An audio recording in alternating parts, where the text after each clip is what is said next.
The psalm is number 16, verses 5 through 11.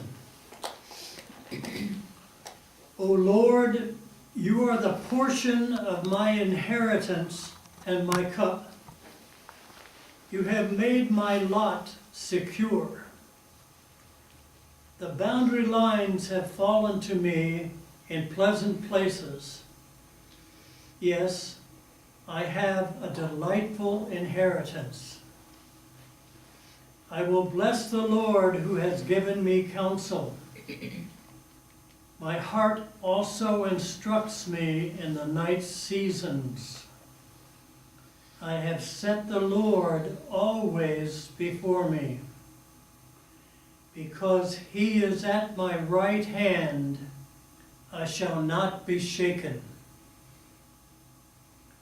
Therefore my heart is glad, and my tongue rejoices. My body also will rest in hope, for you will not abandon me to the grave, nor will you let your Holy One to see decay. You will show me the path of life. In your presence is fullness of joy. At your right hand are pleasures forevermore.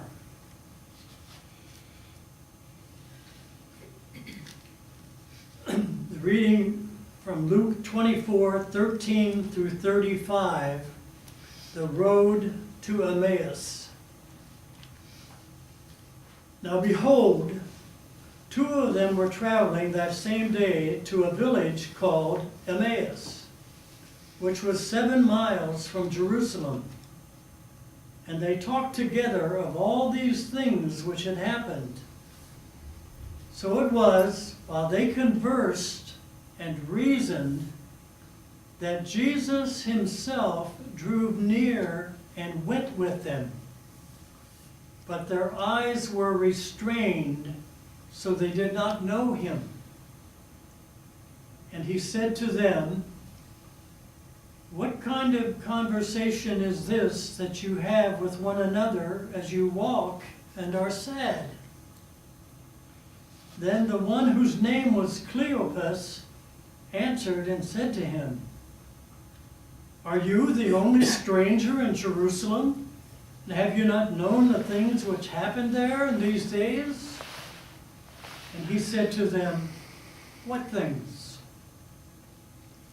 So they said to him, "The things concerning Jesus of Nazareth, who was a prophet, mighty in deed and word before God and all the people, and how the chief priests and our rulers delivered him to be condemned to death and crucified him.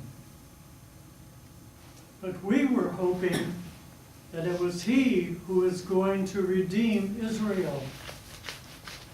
Indeed, besides all this, today is the 3rd day since these things happened.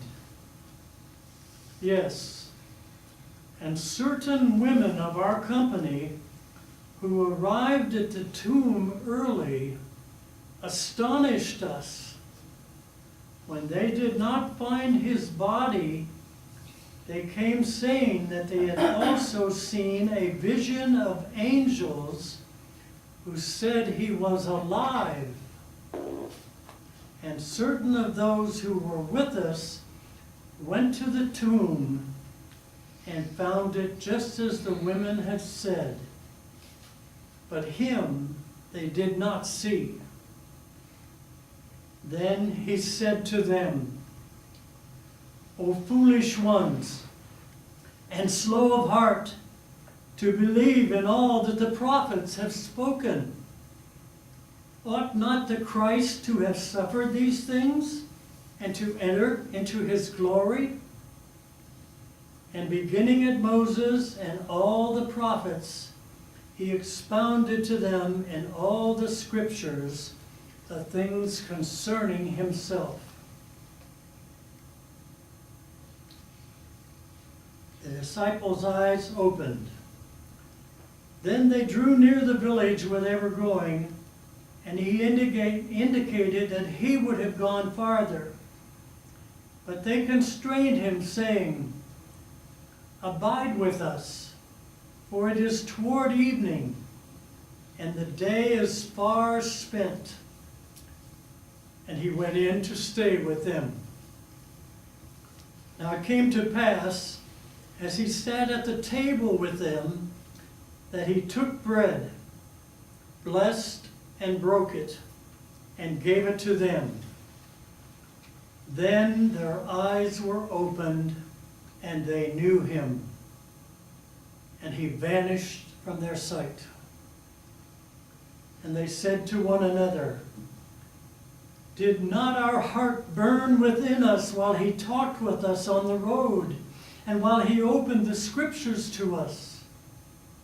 So they rose up that very hour and returned to Jerusalem, and found the 11 and those who were with them gathered together, saying, "The Lord is risen indeed, and has appeared to Simon." And they told about the things that had happened on the road, and how he was known to them in the breaking of bread.